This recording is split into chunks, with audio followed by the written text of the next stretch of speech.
Hi guys, welcome back to Flora Fun and Food. My name is Lauren and today I'm going to show you how I took my grandmother's pearl wedding necklace that was too small for anyone to wear and turned them into keepsake earrings. Let's go.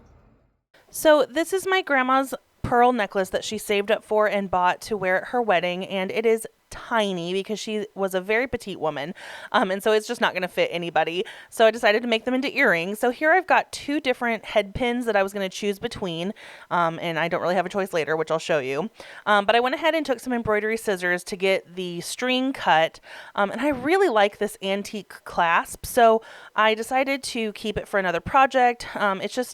It's decorative, it's pretty, it's got little filigree in it, so I'm sure I can find something to do with it, but not for this project. So we'll set that to the side for later.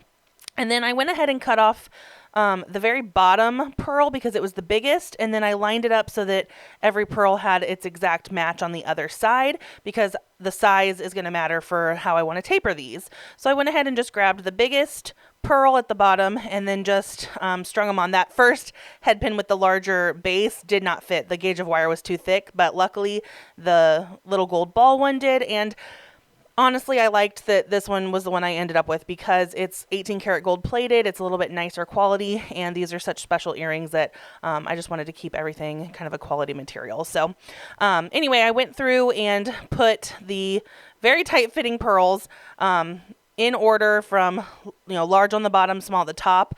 And I just kind of went in order of the necklace, but I ended up not really liking it because it didn't look tapered enough, just because the head pin was just a very short piece. So I took them off and then I did every other size pearl.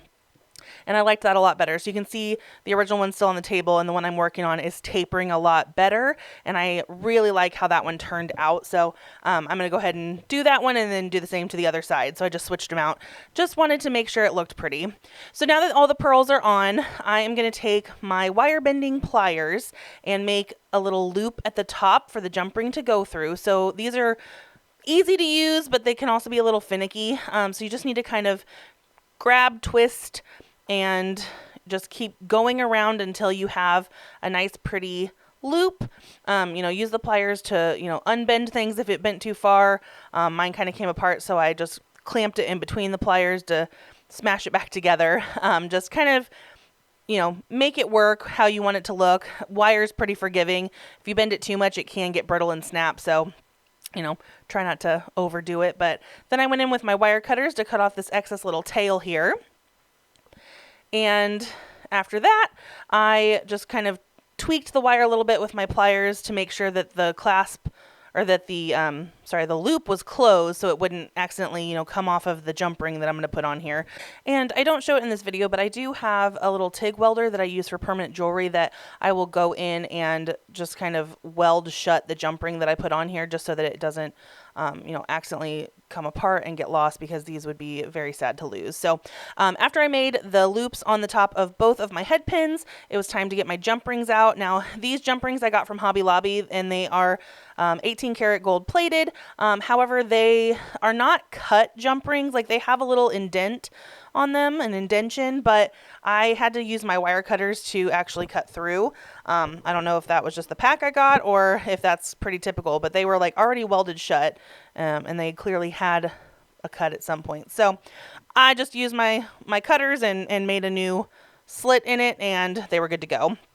So once my jump rings were opened, I took pliers on both sides and kind of pulled and pushed, or kind of twisted a little bit to open it up.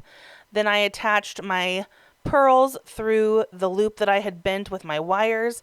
Then I attached my earring, and those earrings are also, those are 24 karat gold plated. I got them on Amazon, and I can link my supplies and stuff down below that I have links for.